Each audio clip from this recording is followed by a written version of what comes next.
ဒီနေ့မှာတော့ကျွန်တော်တယောက်ပုံမှန်နေ့တွေလိုအေးရထားပြီးကိုယ့်အလုပ်ကိုတွားဖို့မဟုတ်ဘဲနဲ့ရက်ရွာကြိုပြုလုပ်ငန်းဖြစ်တဲ့ရွာရည်ကန်ရဲ့ကံပေါင်ပေးပပတ်လယ်တွေမှာမျက်ပေါင်းပင်တွေထူထပ်နေပြီးကံပေါင်ရဲ့အလှတရားတွေကိုဖုံးလွှမ်းခြုံထားနေတာမို့လို့ရွာထက်ကအကိုကြီးတွေနဲ့မျက်ရှင်းလင်းပေးဖို့အများအကျိုးဆောင်အလုပ်ကိုတွားလုပ်မှာပဲဖြစ်ပါတယ်ဗျရေကန်ရဲ့ကံပေါင်အလှကိုအရင်ပုံစံလိုပြန်မြင်ချင်ရင်သူ့ဘေးနားကမျက်ပေါင်းပင်တွေကိုရှင်းပြပေးဖို့လိုအပ်တယ်လို့မျိုးကျွန်တော်တို့နှလုံးသားအချီးအလှကိုပြန်မြင်ချင်ရင်လည်းမလိုလားအပ်တဲ့အရင်လိုနဲ့ရခဲ့တဲ့အတိတ်ကအနာစာတွေကိုကိုယ်နှလုံးသားထဲကနေရှင်းထုတ်ပြနိုင်ဖို့လိုအပ်တာပေါ့နော်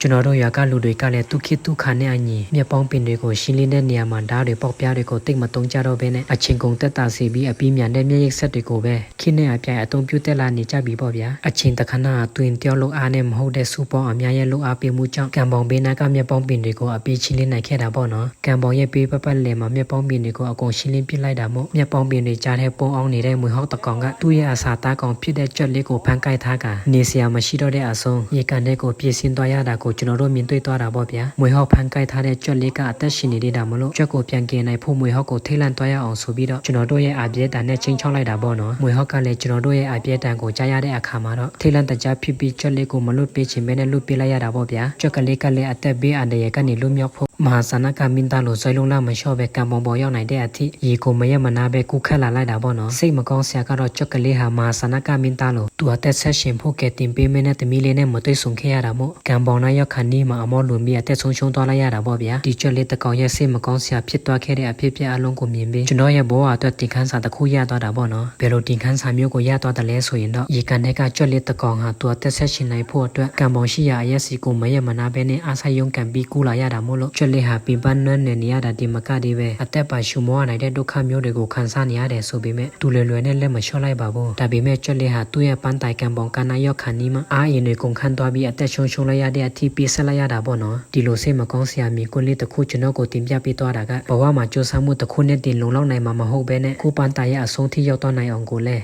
ကိုမှရှိတဲ့အင်အားတွေကိုချိန်ကြီးတက်ဖို့လဲလိုသေးတယ်ဆိုတဲ့အတိတစ်ခုရသွားတာပေါ့ဗျာကျွန်တော်တို့ရဲ့ဘဝမှာတစ်ခါတလေပန်းတိုင်ကကိုရှိမှာပဲရှိနေတယ်ဆိုပေမဲ့လမ်းတစ်ချောင်းမှာအားကုန်အောင်ရုံးခဲမိရင်ပန်းတိုင်နာရောက်ခဏီးမှာနည်းနည်းလေးထက်ယုံပေးနိုင်ဖို့ပဲလိုတဲ့အင်အားတွေမရှိတော့တဲ့အခါမှာကျွန်တော်တို့ကိုယ်တိုင်ကပန်းတိုင်ကိုပိုင်ဆိုင်နိုင်တဲ့သူဖြစ်လာတော့မှာမဟုတ်ပါဘူးဗျဒါကြောင့်မလို့ကျွန်တော်တို့ကဒီကြက်ကလေးလိုအဖြစ်မျိုးမကြုံရလေအောင်ဘယ်လိုမျိုးမှမဆိုပန်းတိုင်နာအမြန်ဆုံးရောက်ဖို့တခုတည်းမစင်းစားပဲနဲ့ပန်းတိုင်ရဲ့အဆုံးထိရှောက်လန်းသွားနိုင်ဖို့ကိုပါစူးစမ်းအားထုတ်ဖို့လဲလိုအပ်ပါသေးတာပေါ့နော်ကျွန်တော်တို့ဘဝမှာတစ်ခါတလေအမြန်ရောက်ဖို့တဲ့အဆုံးထိရောက်နိုင်ဖို့ကပိုရေးကြီးပါတယ်ဗျ